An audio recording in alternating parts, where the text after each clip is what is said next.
Esta es nuestra clase de tumores tiroideos.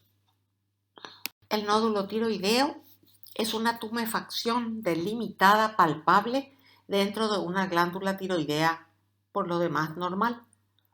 La inmensa mayoría de los nódulos solitarios de la tiroides son benignos y son, por supuesto, 4 veces más frecuentes en las mujeres. La proporción de neoplasia benigna a maligna en la glándula tiroidea es de 10:1. La mayoría de los cánceres tiroideos son poco agresivos. Varios criterios clínicos aportan información sobre la naturaleza de un nódulo tiroideo determinado. Por ejemplo, los nódulos solitarios tienen más probabilidades de ser neoplásicos que los nódulos múltiples. Los nódulos en pacientes jóvenes tienen más probabilidades de ser neoplásicos que los que aparecen en pacientes mayores. Los nódulos en los hombres tienen más probabilidades de ser neoplásicos que en la mujer y los nódulos calientes tienen más probabilidades de ser benignos.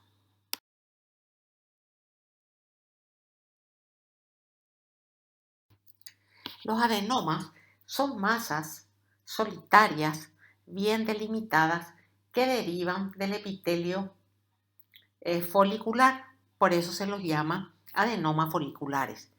En general, no son precursores del carcinoma folicular, aunque tienen algunas alteraciones genéticas compartidas con los cánceres que sustentan la posibilidad de que al menos un pequeño subgrupo de carcinomas foliculares se origine en adenomas previos.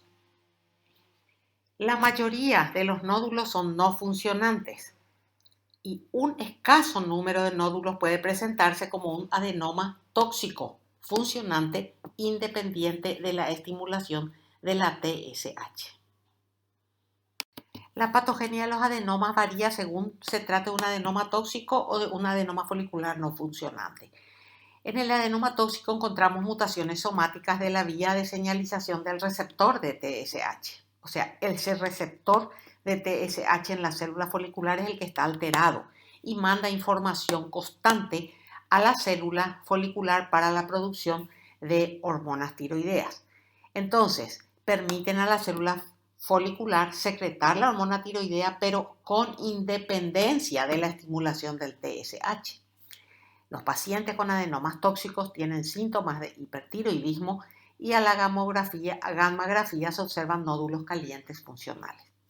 Después están los adenomas foliculares que no son funcionantes. Estos tienen mutaciones del RAS y de la PIK3CA fosfatidilinositol 3-sinasa. También las células de los adenomas foliculares no funcionantes son portadoras de fusión del gen PAX8 PPARG. Estas anomalías genéticas, estas últimas anomalías genéticas que estuvimos citando, son compartidas con el carcinoma folicular tiroideo. En la macroscopía se presentan como nódulos en general únicos, bien encapsulados. La cápsula se nota macroscópicamente como una banda de color blanquecino de aspecto fibroso. Suelen tener un promedio de 3 centímetros de diámetro y un aspecto coloideo beige rosado. En la microscopía podemos tener diferentes aspectos. Un aspecto, por ejemplo, macrofolicular, como el que estamos viendo en la imagen de la derecha. La zona del adenoma está bien delimitada de la zona de la tiroides normal. La zona del adenoma está marcada con una flecha de color amarillo. Allí se ven folículos grandes, típicos, con epitelio típico y llenos de coloides.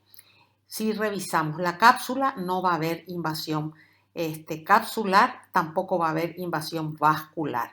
Y estos nódulos pueden tener hemorragia o fibrosis.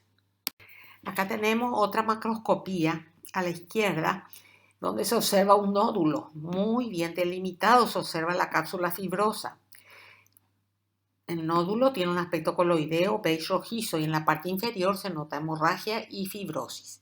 A la derecha estamos viendo la histología de ese adenoma y que está constituido en su mayor parte por células con citoplasma granular eosinofílico, células con cambio oxifílico o de célula de Hurtle. En general, en estos tumores no encontramos mitosis ni atipismo. A veces en la microscopía encontramos folículos muy pequeños.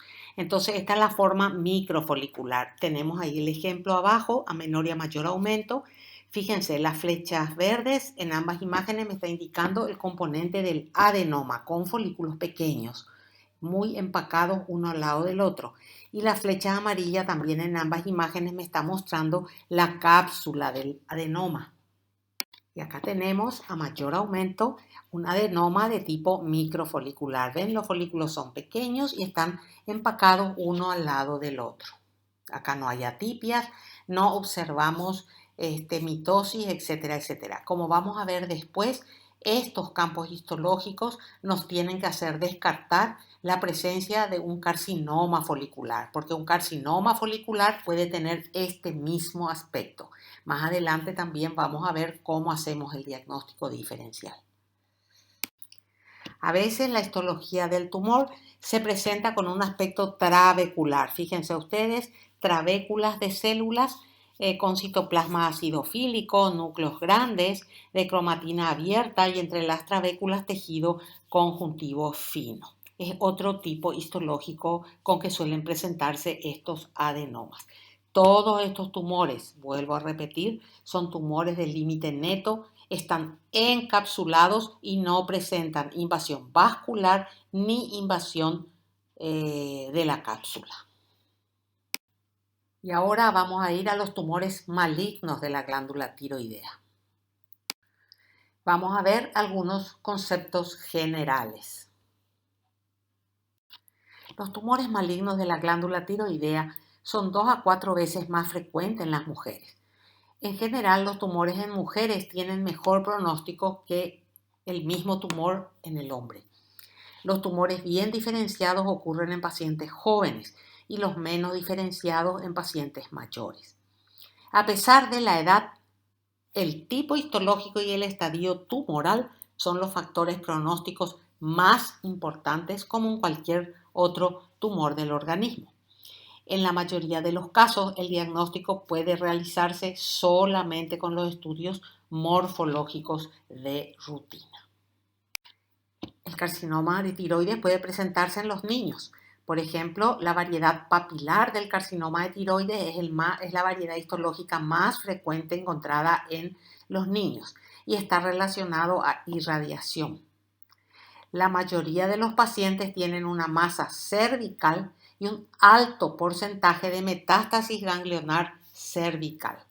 Tiene mayor frecuencia de extensión extratiroidea y es biológicamente en general más agresivo comparado con el carcinoma papilar que hallamos en los adultos.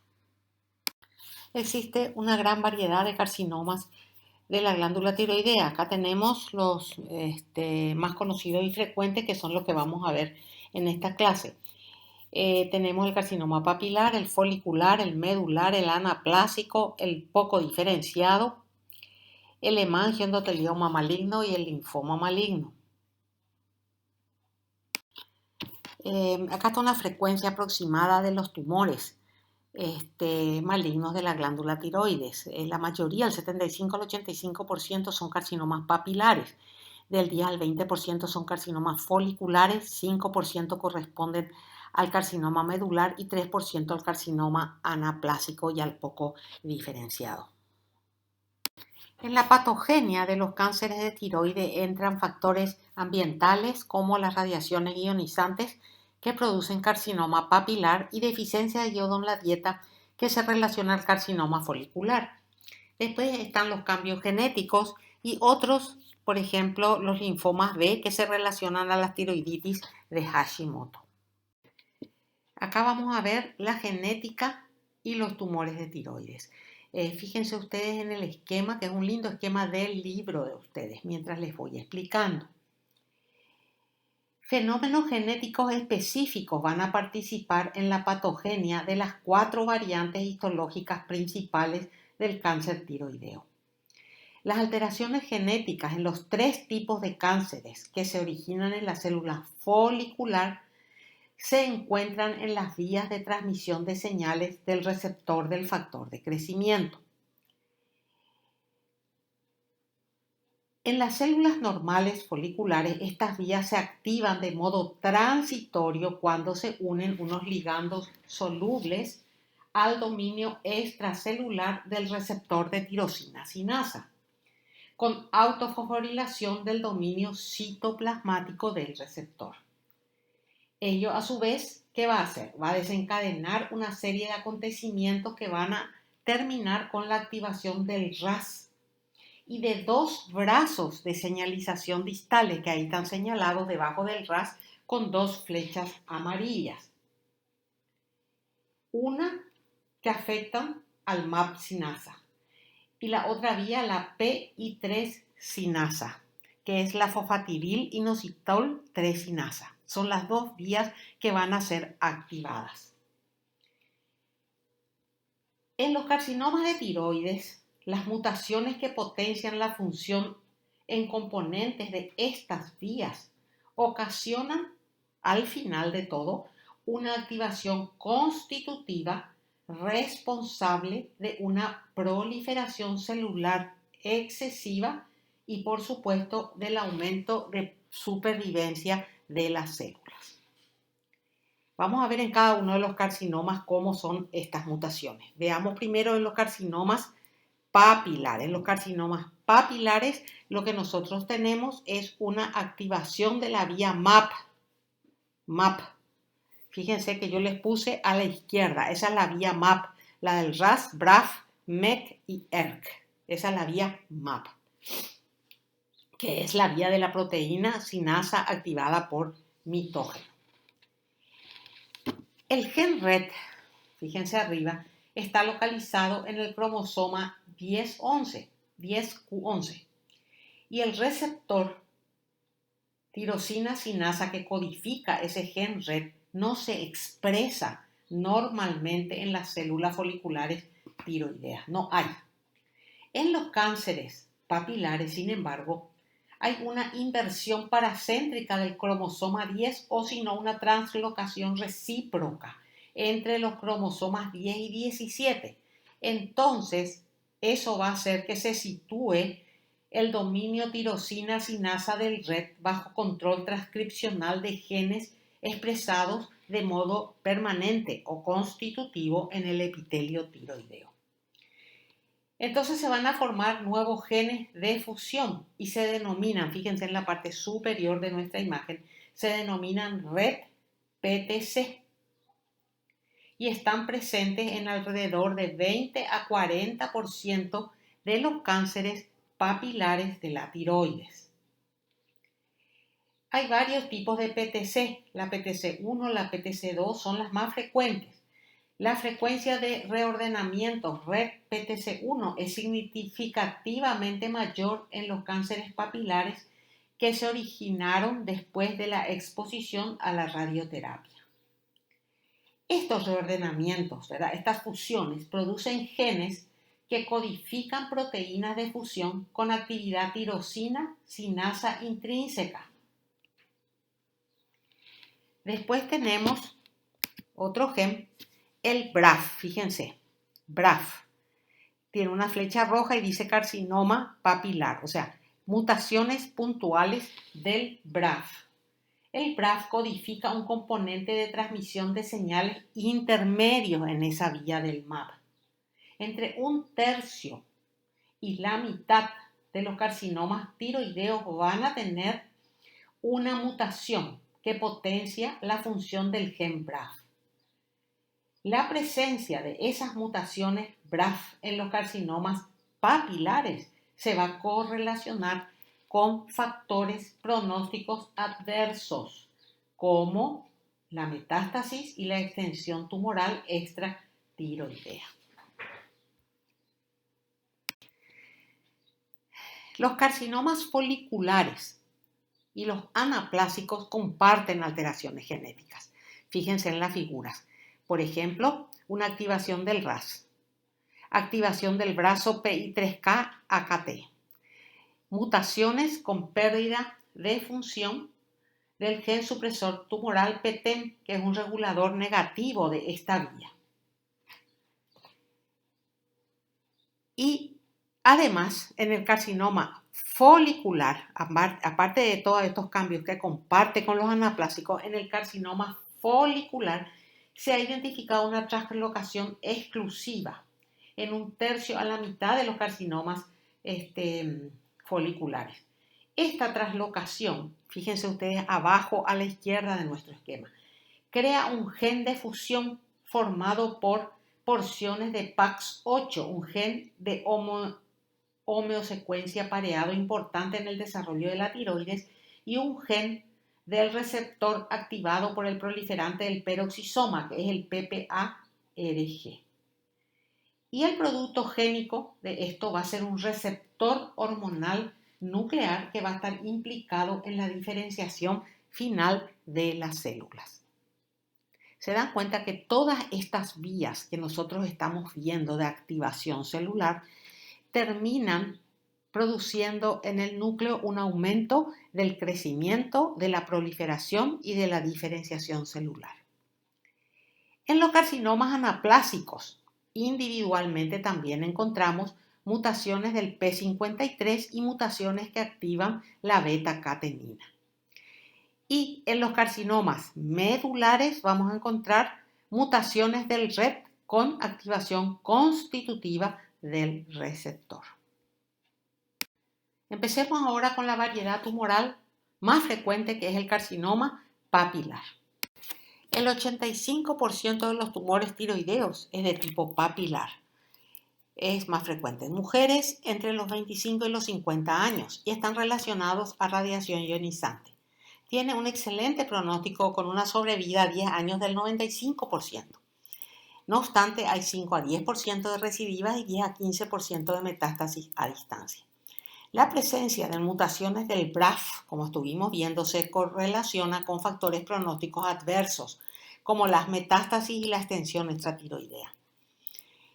Los genes de fusión, como se acuerdan que estuvimos viendo recién, RET-PTC, están presentes en el 20 a 40% de los cánceres papilares y su diseminación a distancia se hace preferentemente por vía linfática.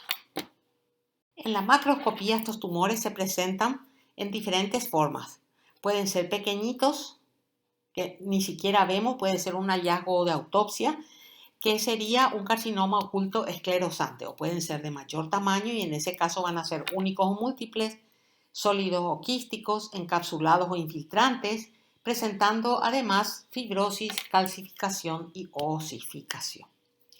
El diagnóstico definitivo de los tumores tiroideos se realiza por la histología. Acá tenemos dos aspectos macroscópicos de los tumores papilares malignos de la tiroides. La microscopía se presenta como un crecimiento tumoral adenocarcinomatoso infiltrante papilar. En general es papilar. Las papilas tienen un eje conjuntivo y el epitelio es cúbico, que puede tener una o varias capas. Además encontramos cuerpos de samoma. En la imagen de la izquierda abajo estamos viendo un carcinoma papilar con formación de papilas cuyo eje es de tipo fibroso y las células que lo rodean están en una capa o en más de una capa. En el centro, señalado con la flecha amarilla, vemos un cuerpo de samoma, el cual a mayor aumento estamos viendo en la imagen de la derecha. Acá tenemos dos imágenes histológicas de un carcinoma papilar, donde observamos una gran cantidad de papilas, fíjense, con eje conjuntivo vascular, con un epitelio cúbico, y en la imagen de la derecha se observa un cuerpo de samoma característico. Los núcleos. Estos núcleos se presentan con un aspecto, como diríamos, vacío. En vidrio esmerilado.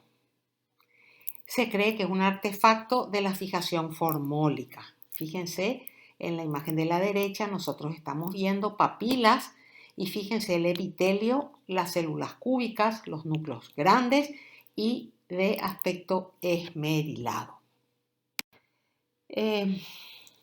Tenemos dos imágenes de carcinoma papilar. En la imagen de la izquierda señalada por la flecha celeste estamos viendo un núcleo. Ese núcleo tiene una pseudo inclusión intranuclear acidofílica redondeada. No es una inclusión verdadera, por eso se llama pseudo inclusión intranuclear y corresponde a hernias citoplasmáticas en el núcleo. A la derecha, que estamos viendo, señalada por la flecha negra recta, como unas rayas en el núcleo, y eso corresponde a plegamientos profundos de la membrana nuclear. Estas son características que podemos encontrar en los núcleos de las células del carcinoma papilar. Hay algunos conceptos de carcinoma papilar que quiero dejar bien en claro. Por ejemplo, microcarcinoma papilar ya fue definido por la Organización Mundial de la Salud en el 2004. ¿Qué es un microcarcinoma papilar? Es un carcinoma papilar, ¿verdad? Y que se descubre accidentalmente y que tiene menos de 1 centímetro de diámetro y que clínicamente no es evidente, nunca se manifestó en ninguna forma. Después tenemos el carcinoma papilar oculto.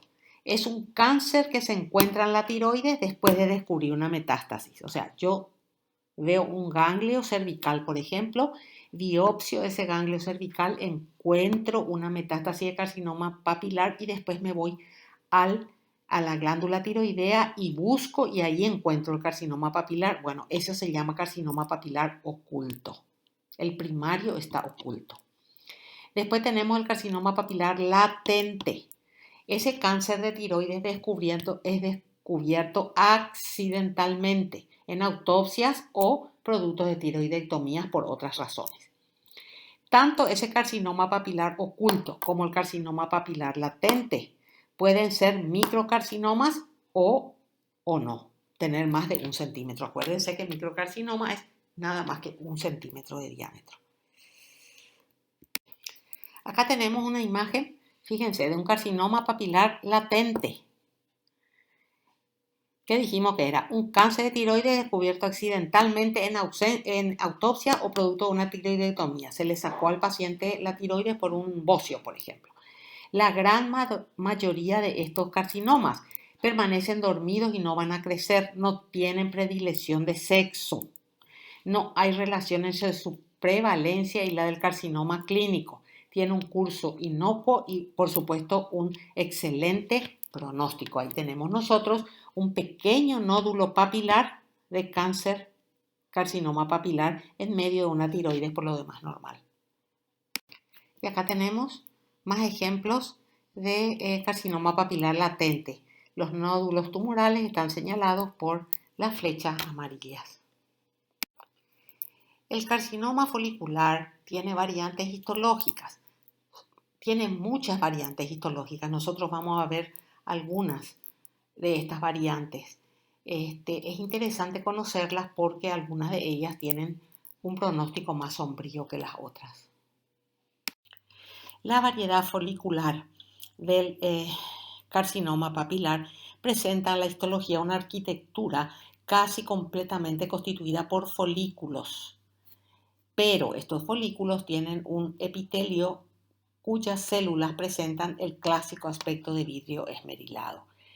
La forma folicular puede ser encapsulada o infiltrante y tiene algunas diferencias genéticamente hablando con las variedades papilares clásicas del carcinoma, como por ejemplo la menor frecuencia de reordenamientos del RED-PTC, la menor frecuencia de mutaciones del BRAF y una frecuencia superior de mutaciones del RAF. Además, estos tumores tienen mayor propensión a la angioinvasividad y menor incidencia de metástasis a ganglios linfáticos. Fíjense ustedes a la derecha un típico carcinoma papilar de forma folicular. Y acá tenemos dos glándulas del carcinoma papilar de forma folicular. Dos folículos tiroideos clásicos, pero el núcleo de las células que lo conforman tiene aspecto en vidrio esmerilado clásico. Y acá tenemos la variante sólida del carcinoma papilar. Esta es una variedad de carcinoma papilar que está muy relacionado con la exposición radioactiva. Más del 50% del tumor es sólido. Este puede tener también papilas, pero más del 50% es sólido. No suele presentar necrosis y los núcleos, fíjense, son acúmulos de células, ¿verdad? Pero los núcleos son clásicos del carcinoma papilar, los núcleos en vidrio esmerilado. Tiene un ligero peor pronóstico que los carcinomas papilares convencionales. Después tenemos una variedad que se llama carcinoma papilar encapsulado. Se ve en pacientes jóvenes. Tiene una cápsula fibrosa que envuelve al crecimiento tumoral y esa cápsula puede tener o no invasión. Este es un tumor que tiene menor frecuencia de metástasis ganglionar que el papilar usual y tiene un excelente pronóstico. Fíjense ustedes, a la izquierda tenemos este tumor. La parte de arriba de la imagen histológica nos muestra el carcinoma papilar y fíjense cómo hay una cápsula conjuntiva bastante amplia que separa el crecimiento papilar del tejido tiroideo normal que se encuentra por debajo. La variedad difusa esclerosante se presenta en niños y jóvenes y la lesión generalmente abarca ambos lóbulos tiroideos. La característica fundamental de esta lesión es la importante esclerosis. Estos tumores tienen peor pronóstico que el carcinoma papilar convencional y dan metástasis ganglionares y a distancia incluso cuando ya se hace el diagnóstico. Fíjense ustedes en la imagen de la izquierda la importante fibrosis con esclerosis, incluso focos de calcificación que encontramos en el tumor.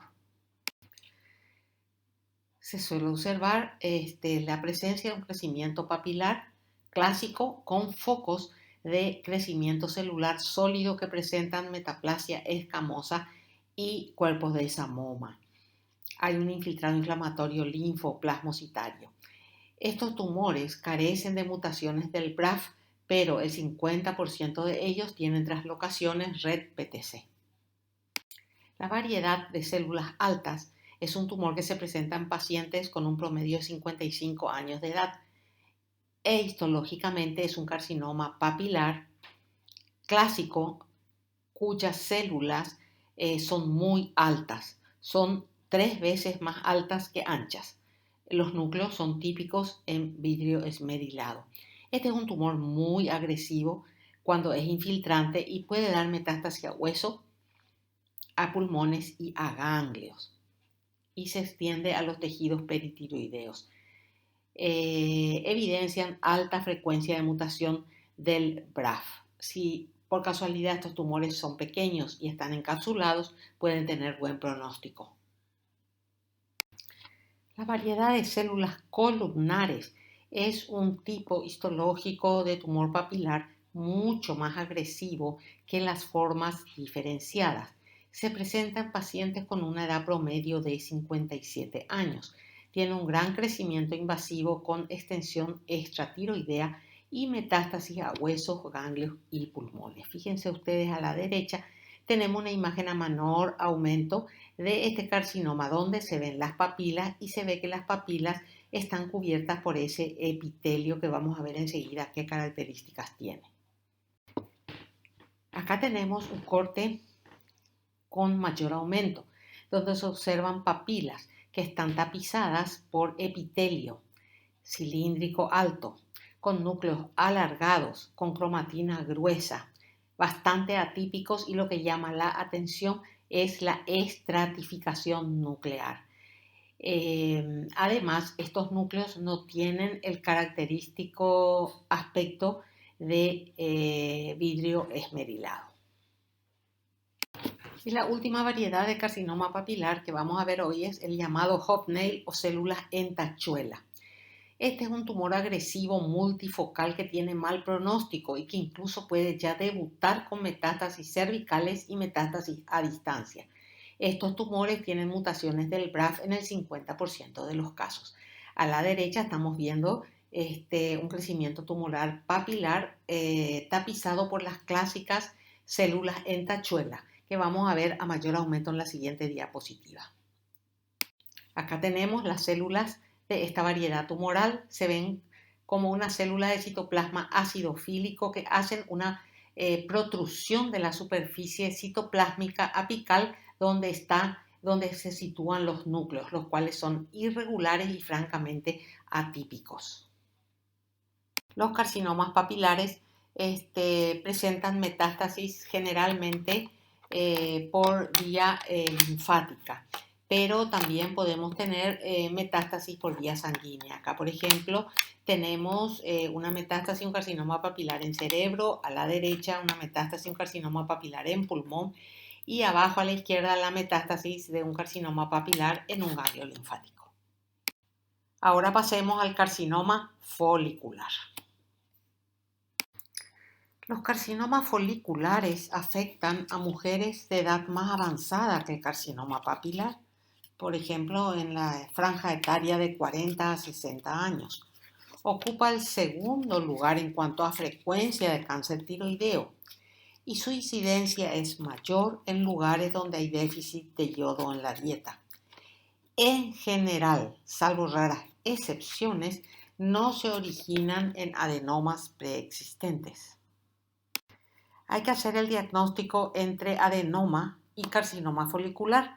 Cuando tenemos un carcinoma folicular bien delimitado de 2-3 centímetros con cápsula, hay que hacer el diagnóstico con un adenoma. ¿Y cuál sería la diferencia entre ambos? En que el adenoma, los dos pueden tener aspectos idénticos, conformados por folículos maduros sin atipias. Pero ¿cuál sería la diferencia entre ambos? Que el adenoma no tiene invasión vascular, no tiene invasión capsular y no da metástasis. Y el carcinoma folicular invade la cápsula del nódulo, invade vasos y da metástasis. Ya en el 2004, la Organización Mundial de la Salud subdividió el carcinoma folicular en dos tipos. Fíjense en ese esquema que está ahí arriba en colores. Dividió en dos tipos, el carcinoma folicular mínimamente invasivo y el carcinoma folicular ampliamente invasivo, en dos tipos. Después vino la AFIP en el 2015 y empezó a complicar y volvió a subdividir el mínimamente invasivo en tres subgrupos, ¿verdad?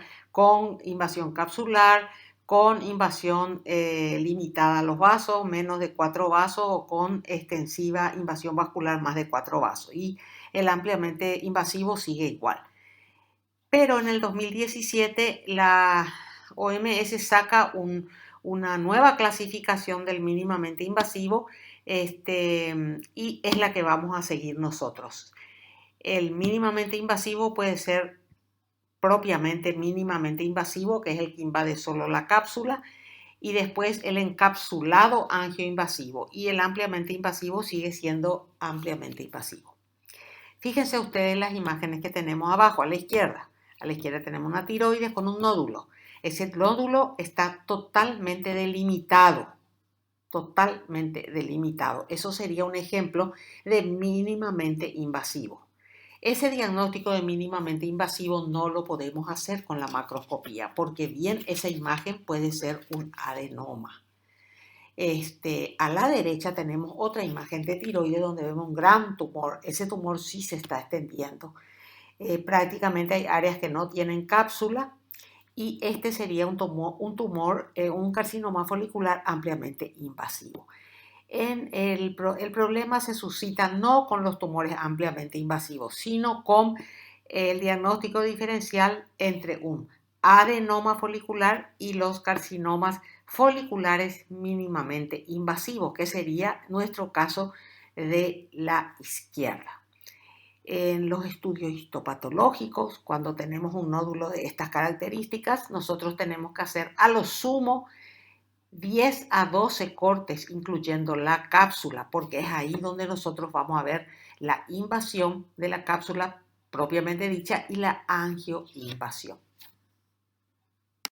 En la macroscopía estos tumores tenemos abajo tumores, carcinomas foliculares, Se presentan como nódulos únicos, bien circunscritos, como dijimos, ¿verdad? Los mínimamente invasivos o ampliamente infiltrantes, como estamos viendo en esa imagen de la izquierda, de color gris, amarillo o rosado, de consistencia firme. Infiltran la cápsula y los tejidos cervicales adyacentes cuando son ampliamente invasivos. Pueden tener en su centro fibrosis central y calcificación. Los nódulos encapsulados, vuelvo a repetir, que son los mínimamente invasivos, pueden ser muy difíciles de distinguir de los adenomas tiroideos. De hecho, macroscópicamente es casi imposible de distinguirlos. Tenemos que hacer muchísimos cortes histológicos para ver las características que dentro de un rato vamos a estar analizando. ¿Qué encontramos en la histología de estos tumores? Encontramos folículos que en general pueden ser muy parecidos a los normales, con escaso pleomorfismo y raras mitosis. Eso en general. Acá tenemos, fíjense, las dos imágenes que tenemos abajo muestran estos folículos sin atipia y con coloide en la luz. Acá nosotros tenemos con acercamiento carcinomas papilares, cortes de carcinomas papilares, donde vemos los folículos que lo componen, que están muy empacados, muy juntos unos a otros. Hay escaso coloide en la luz de estos. Los folículos son pequeños muchas veces. Tienen un epitelio cilíndrico o cúbico alto. Y fíjense ustedes, los núcleos no presentan mucha atipia. Eso sí, los núcleos no tienen aspecto en vidrio esmerilado.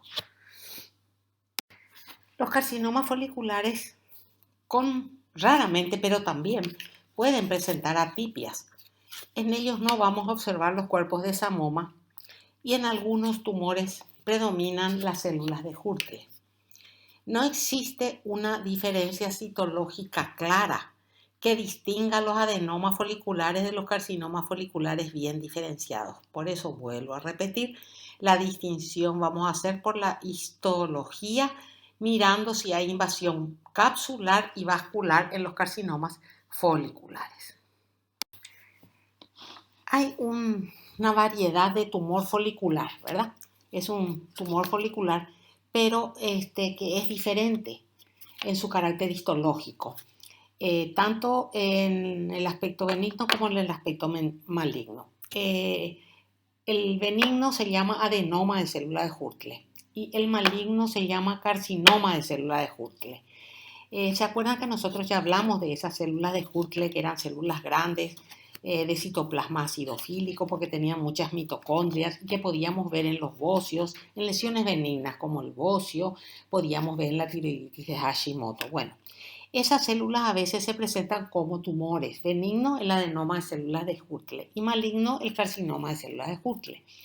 Fíjense ustedes abajo, tenemos a la izquierda una lesión bien delimitada con una cápsula fibrosa que es un adenoma de célula de Hurtle y a la derecha un tumor invasivo que es un carcinoma de células de Hurtle. La clasificación de los tumores malignos con respecto a al carcinoma de las células de Hurtle es exactamente el mismo que estuvimos viendo para los carcinomas foliculares típicos. Los tumores de células de Hurtle, tanto benignos como malignos, presentan células que tienen abundantes mitocondrias disfuncionales, muy grandes e irregulares y que le dan el aspecto tan eosinófilo al citoplasma. Tienen núcleos grandes con nucleolos evidentes. Los carcinomas de la célula de Hurtle, que es lo que nos interesa realmente, son más agresivos que los clásicos foliculares, son más resistentes al tratamiento con yodo radioactivo. Pueden metastizar ambas vías. Acuérdense que el carcinoma folicular metastiza preferentemente la vía sanguínea y los papilares preferentemente la vía linfática. Estos metastatizan ambas vías.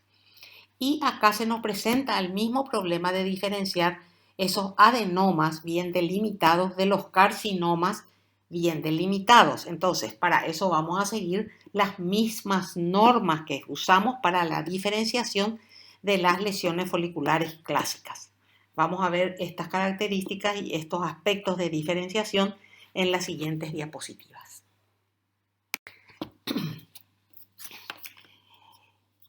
Cuando se nos presenta un adenoma tiroideo, sea un adenoma de células foliculares clásico o el de célula de Hurtle, cualquiera de los dos, tenemos que hacer el diagnóstico de si ese tumor no es un carcinoma mínimamente invasivo. Como estuvimos viendo, ¿se acuerdan la clasificación? Entonces, macroscópicamente va a ser muy difícil diferenciar. Vamos a decir, bueno, esto es un adenoma y vamos a hacer muchísimos cortes de esa cápsula para ver cómo está esa cápsula, porque de lo que encontremos ahí va a depender el diagnóstico de benigno o maligno. ¿Qué criterios vamos a usar para diferenciar la invasión capsular y la invasión vascular? Vamos a empezar con los criterios de invasión capsular. Fíjense ustedes, acá abajo tenemos dos esquemas. Vamos a fijarnos primero en el esquema de la izquierda. Todo lo rojo, lo que está pintado en rojo, es un tumor folicular, ¿verdad? Y lo que está pintado de color celeste es la cápsula de ese tumor, ¿verdad? Digamos del adenoma, o no sabemos si es un adenoma o si es un carcinoma mínimamente invasivo. ¿Qué tenemos acá? Marcado con la letra A, B, C, D y E. Tenemos una invasión de la cápsula, ¿se dan cuenta? En A, B y C, esa invasión todavía está en contacto con el tumor folicular que está dentro de la cápsula. Y en D y E ya no hay contacto. Entonces, si nosotros vemos una invasión capsular y con exteriorización, como estamos viendo en A, B, C, D y E, entonces nosotros tenemos una invasión de la cápsula positiva. Entonces podemos hablar de un carcinoma folicular mínimamente invasivo. Cumple las normas para decir que está invadiendo la cápsula. ¿Qué significa? Que la cápsula tiene que ser atravesada en su totalidad. Sin embargo, fíjense ustedes en la figura de al lado. Acá hay una incompleta invasión capsular. No es suficiente para clasificar esto como un tumor maligno. Fíjense, A, B, C, D y E.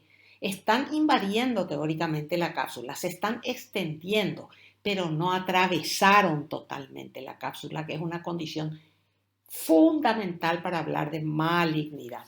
Entonces, esta invasión capsular incompleta no podemos usar para hablar de un cáncer. Eso no es invasión. Si nosotros vemos eso, tenemos un adenoma folicular. ¿Ok? Fíjense ustedes, tenemos acá una invasión capsular y que ya atravesó prácticamente allá arriba, ya no se observa cápsula. Esta es un carcinoma folicular con una invasión verdadera. Si esto parecía un adenoma, ya no es un adenoma. Vamos a llamarle un carcinoma folicular mínimamente infiltrante, de acuerdo a nuestra clasificación que estuvimos viendo anteriormente. Y acá tenemos un islote tumoral que ya está afuera de la cápsula. La infiltración tipo E que estuvimos viendo en nuestro esquema, con la letra E. ¿Se acuerdan? Que era un nódulo de infiltración por fuera de la cápsula. Esto es invasión. O sea, esto se considera invasión. Acá vemos otra imagen de un carcinoma folicular de la tiroides, donde un frente de invasión atraviesa totalmente la cápsula. Esta zona está señalada con las flechas de color azul, las puntas de flecha de color azul. Ahora quiero que se fijen en este carcinoma folicular. Fíjense que está abajo está el carcinoma folicular y tiene una cápsula, la zona tumoral, y ahí dentro de la cápsula se observan folículos atípicos, hay una aparente infiltración, pero como es un foco que no está atravesando todo el espesor de la cápsula, no se considera invasión capsular. Estos criterios de diferenciación que estamos viendo es, vuelvo a repetir, para diferenciar los tumores bien delimitados, mínimamente invasivos, foliculares u oncocíticos de la tiroides, que hay que diferenciarlos de los adenomas. ¿Ok? Son los mínimamente invasivos. Esto que estamos viendo no se aplica para los ampliamente invasivos, ¿verdad? Entonces, el segundo criterio que vamos a ver es el de la invasión vascular. El vaso debe estar en la cápsula o fuera de la cápsula, el vaso que está invadido, que está permeado. Fíjense, en nuestro esquema tenemos en verde nuestra neoplasia folicular. Bueno, en celeste la cápsula. En la cápsula hay varios vasos sanguíneos, se dan cuenta, varias luces dibujadas. En las letras B, C, fíjense, las letras B, C, que están dentro de vasos que tienen permeación, ¿verdad? De células tumorales o de grupos de células tumorales dentro de la luz. Y E, un vaso que está afuera de la cápsula. ¿Qué tienen esos islotes tumorales? Fíjense que están rodeados de una rayita, de una marca de color rojo. ¿Qué significa eso? Que esos islotes tienen que estar tapizados por endotelio para ser considerados invasión vascular. Fíjense la letra F. Hay islotes de células neoplásicas foliculares, pero son islotes separaditos y no están tapizados, ni están adheridos a la pared, ni están tapizados por endotelio. Eso no se considera una invasión vascular. Estamos. Todo vaso que sea permeabilizado por tejido tumoral y que está adentro del tumor, adentro, ahí donde dice neoplasma o neoplasia folicular, eso tampoco es considerado invasión vascular. Estamos. Y otro caso que se puede considerar como invasión vascular, tenemos el ejemplo ahí en la cápsula marcado con la letra D. ¿Qué hay ahí? Vemos un islote tumoral, no está tapizado por endotelio, o sea, no tiene esa marca roja alrededor de la masa tumoral, pero sí forma parte de un trombo. Al formar parte de un trombo, que ahí se está viendo como algo rojo, eso sí es considerado una invasión vascular. Aquí tenemos un vaso invadido por un crecimiento tumoral folicular. Fíjense, las flechas me están mostrando que ese crecimiento está tapizado por células endoteliales. Esto puede estar en el espesor de la cápsula o por fuera de la cápsula y eso se considera invasión vascular. Según los autores, se deben encontrar entre 3 a 4, no más de 3 a 4 de estas invasiones para hablar de un crecimiento tumoral mínimamente invasivo. Y aquí tenemos lo mismo, una invasión de un tumor de tipo oncocítico o de células de Hurtle, porque el de células de Hurtle también se llama oncocítico. Fíjense cómo permea un vaso sanguíneo y fíjense que la flecha amarilla me está mostrando que esa masa infiltrante está tapizada por células endoteliales. Sin embargo, si yo observo esto que me muestra la flecha amarilla dentro de un vaso, que son acúmulos de células tumorales de un carcinoma papilar dentro de un vaso, pero que no tiene ninguna de las características que hemos dicho, no forma parte de un trombo y no está tapizado por el endotelio vascular, entonces no tienen los criterios requeridos de invasión vascular y no se considera como tal. Vamos a ver acá cómo procedemos si tenemos una lesión encapsulada. Porque nuestro problema con todo lo que recién estuvimos viendo es con las lesiones encapsuladas, ese nódulo bien delimitado a la macroscopía que tiene cápsula y que parece ser un adenoma, pero que habría que descartar un carcinoma mínimamente invasivo. Entonces, ¿qué yo hago? Meto cortes, 5, 8, 9 cortes, ¿verdad? O bloques. Y si yo veo en los cortes histológicos que no hay invasión ni vascular, ni siquiera de los vasos sanguíneos, y el tumor consiste en folículos grandes con baja celularidad y un estroma edematoso, yo directamente diagnostico que esto es un adenoma benigno, un adenoma folicular o adenoma macrofolicular o nódulo adenomatoide, son varias formas con las cuales podemos llamar a la lesión. Si no encontramos invasión, pero el tumor es muy celular, me molesta la celularidad del tumor, vuelvo a hacer más cortes. Entonces hago 5 cortes adicionales o más si tengo más sospecha. Si en esos 5 cortes adicionales o más, como dijimos, no hay invasión, sigo con mi diagnóstico de adenoma.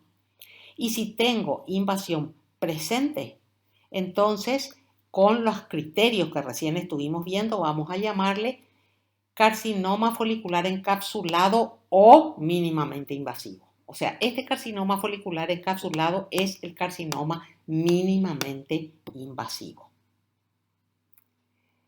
Por supuesto que con los primeros cortes, si yo ya encontré invasión, como se ve bien a la derecha de mi esquema, entonces directamente ya no hago más cortes. Si ya encuentro esa invasión vascular y esa invasión capsular, ya directamente con esos cortes yo hago el diagnóstico de carcinoma folicular encapsulado o carcinoma folicular mínimamente invasivo. Las metástasis del carcinoma folicular son preferentemente por vía sanguínea y va a pulmones y a huesos. Acá fíjense, tenemos una metástasis de un carcinoma folicular en hueso. Esta imagen parece la de una tiroides normal. Ahora vamos a otro tipo de carcinoma tiroideo, que es el carcinoma poco diferenciado. El carcinoma tiroideo poco diferenciado tiene características biológicas e histológicas que se sitúan en el medio de los carcinomas anaplásicos y de los bien diferenciados.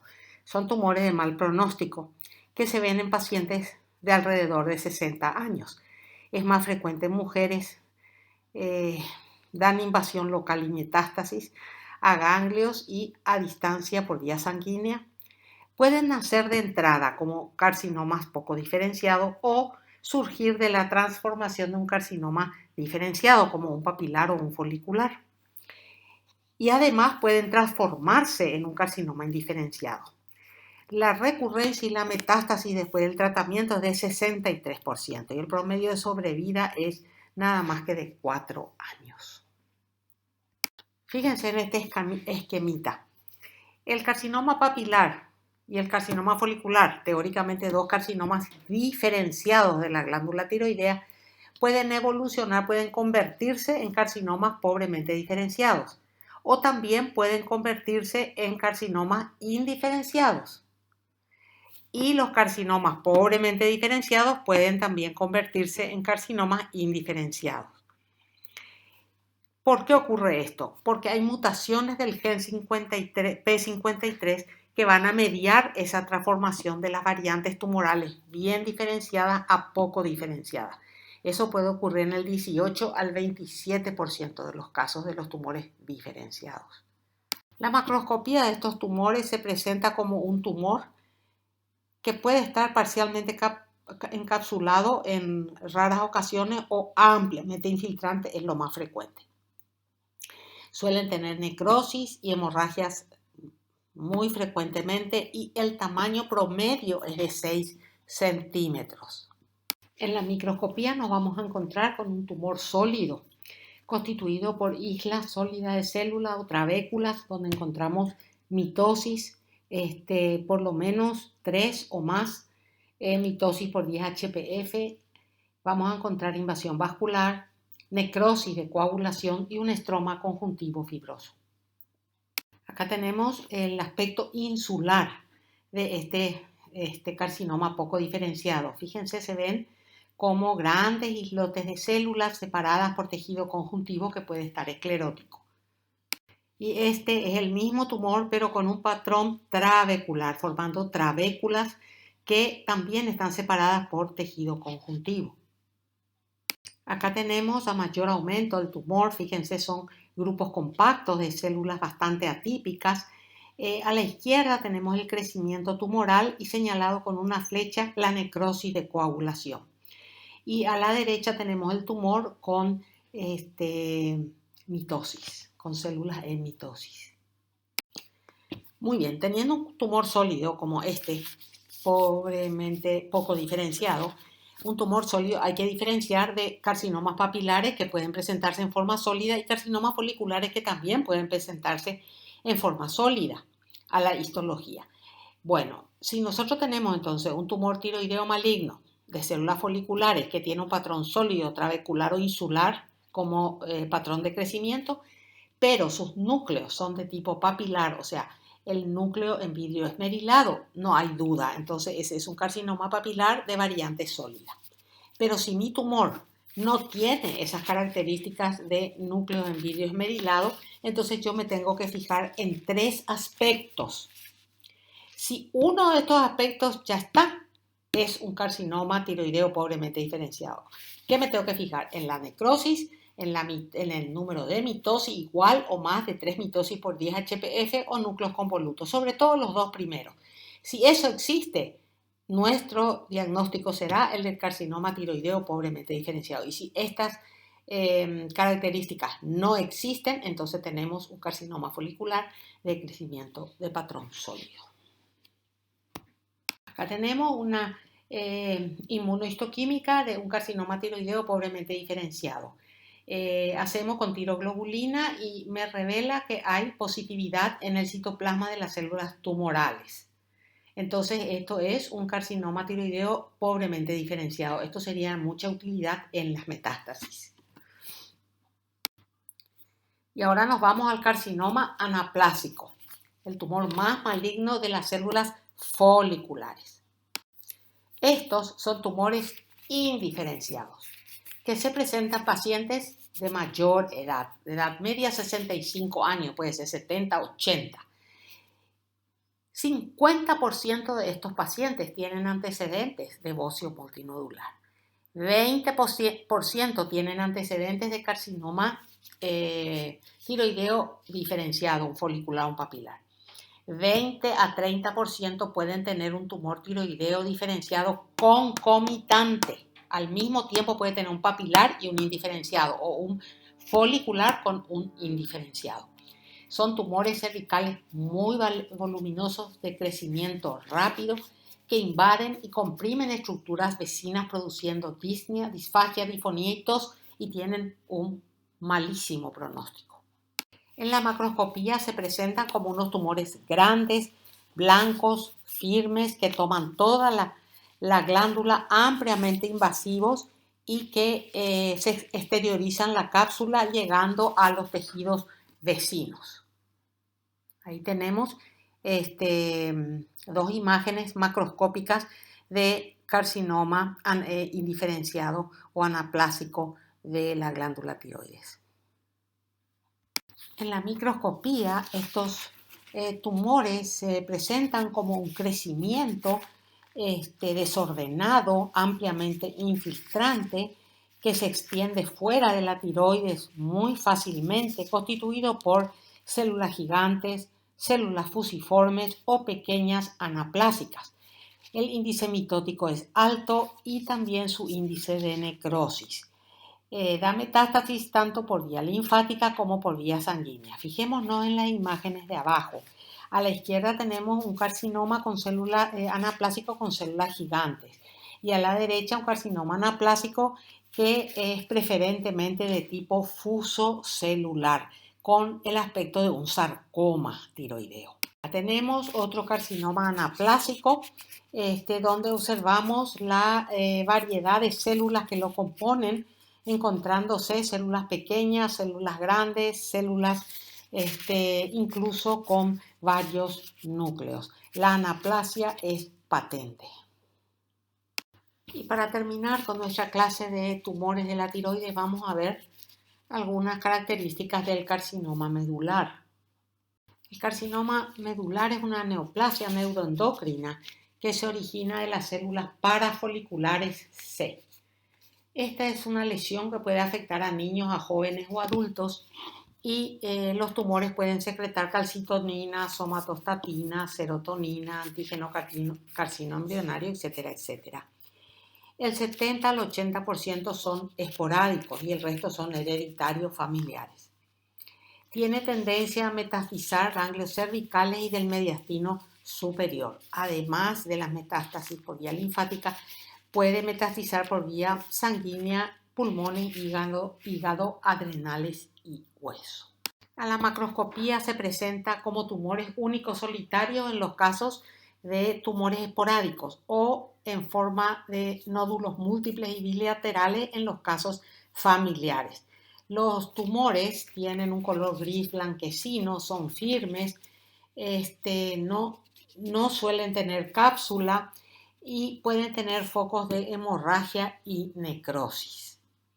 La proliferación neoplásica de las células C se va a presentar microscópicamente como nidos o cordones de células poligonales que tienen un citoplasma acidofílico y un núcleo redondeado algo hipercromático. En general, las mitosis no son muy abundantes, aunque sí se encuentran. Entre los grupos de células tumorales hay depósitos amiloides acelulares que derivan de polipéptidos de calcitonina. La calcitonina puede detectarse con facilidad tanto dentro del citoplasma de las células tumorales, así como en el amiloide del estroma. ¿Con qué? Con técnicas inmunohistoquímicas. En la microscopía electrónica, estas células van a revelar gránulos electrodensos unidos a la membrana en el interior de las células neoplásicas. Fíjense ustedes, a la derecha vemos los islotes de células tumorales separadas por tejido estroma fino y a la izquierda los acúmulos de células tumorales están separadas por abundante estroma amiloide. Y acá tenemos grupos de células tumorales separadas por estroma amiloide. Como les dije recién, la inmunohistoquímica es muy importante en el diagnóstico de estos tumores. Acá, por ejemplo, tenemos una inmunohistoquímica de un carcinoma medular y los grupos de células tumorales están mostrando inmunoreactividad positiva para la calcitonina. Y con esto terminamos nuestra clase de tumores de la glándula tiroidea. Muchas gracias.